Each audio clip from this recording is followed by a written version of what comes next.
Back at the beaches, where tide, coral reef, and surf were constant obstacles, supplies were measured not in pounds, but in gross tonnage, moving from ship to shore. The modern infantry division is a complex organism. It requires fuel as well as firepower to move and fight. With this division advancing more than 5 miles per day over difficult terrain, the problem of supply became acute, testing the skill and endurance of the engineers. They labored tirelessly to make Yantan Airfield fully operational. On L+2, a Marine observation aircraft landed there, the first American plane to land on Japanese home soil since the outbreak of the war.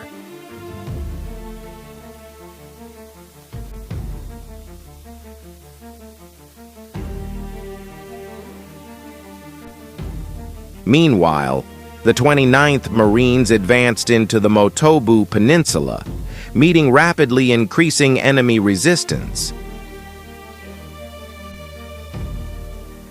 At the same time, the 22nd Marines pushed north across the coral plains of Okinawa.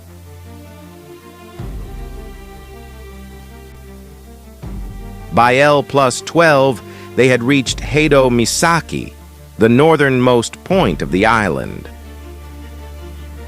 Only the Motobu Peninsula remained in Japanese hands.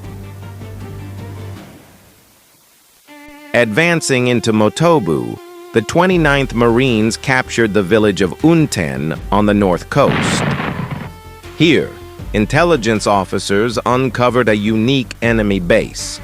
At Unten, midget submarines were hauled over tracks into concealed caves carved into the hills.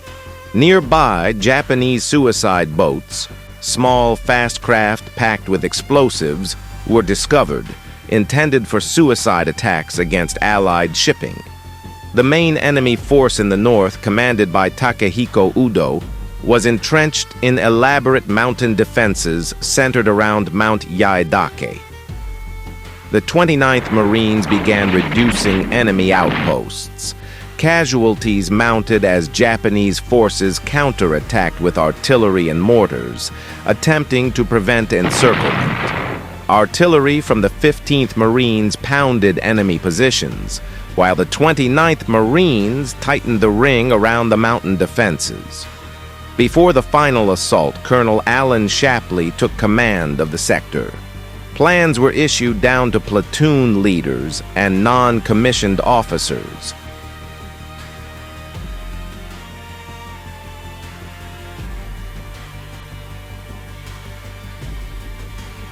Then came the barrage. 81mm mortars opened fire, raining shells onto enemy positions.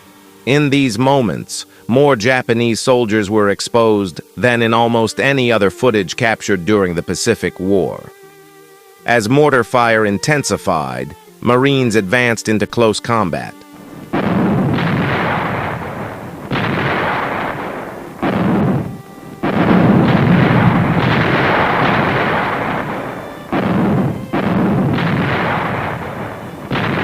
Fighting became brutal, hand to hand.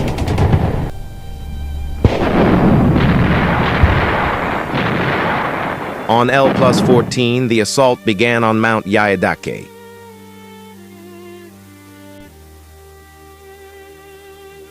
By nightfall, the Japanese grip on northern Okinawa was broken.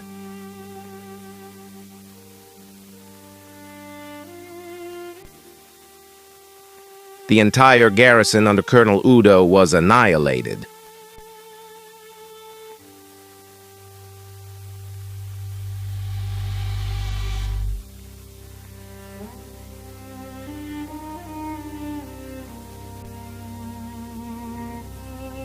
Then came shocking news. President Franklin D. Roosevelt was dead. Across the island, American troops paused.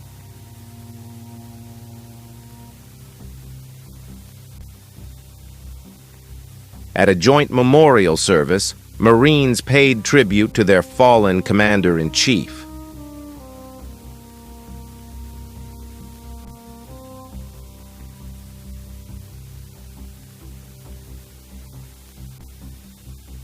Like the men they had lost in battle, he too had become a casualty of war. But even amid war, change began. The Americans brought more than weapons. They brought governance. In liberated towns, local councils were formed. Under Marine supervision, Okinawans were introduced to democratic systems. Schools reopened, medical care returned.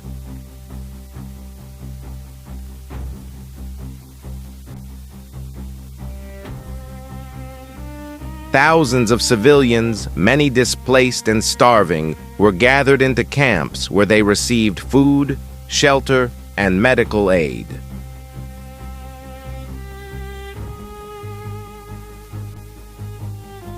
For many, it was their first glimpse of a different future. But in the south, a far greater storm was waiting. Lieutenant General Mitsuru Ushijima commanded the 32nd Japanese Army with over 100,000 troops entrenched in powerful defensive lines. Their main line of resistance centered around the Shuri Line.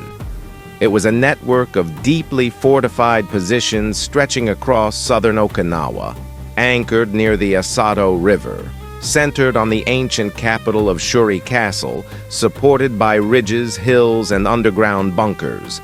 Entire coral hills had been hollowed out, some extending 50 feet underground. Inside were barracks command posts, communication systems, ammunition stores. Each position was like a self-contained fortress, immune to naval bombardment and airstrikes. This line would become the most difficult defensive system faced by American forces in the Pacific War. As fighting intensified, the 24th Corps attacked the line, but failed to break through. The battle turned into a grinding war of attrition. Flame, steel, and artillery consumed the land between the East China Sea and the Pacific Ocean. Casualties rose rapidly. To maintain pressure, Major General Roy S. Geiger moved the 3rd Amphibious Corps into position. By early May, the 1st Marine Division entered the line. Soon after, the 6th Marine Division, under Lemuel C. Shepard, Jr., was ordered south.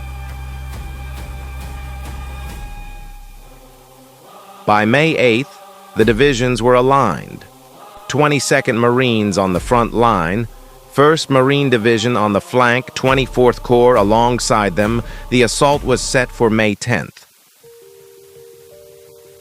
That night, everything was quiet. Too quiet. The Asato River wound slowly toward the sea. Beyond it rose steep coral ridges, heavily fortified and waiting.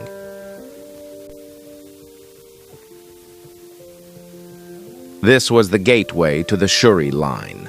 At dawn, the attack began. The 22nd Marines moved forward, crossing the river, and into one of the bloodiest battles of the Pacific War.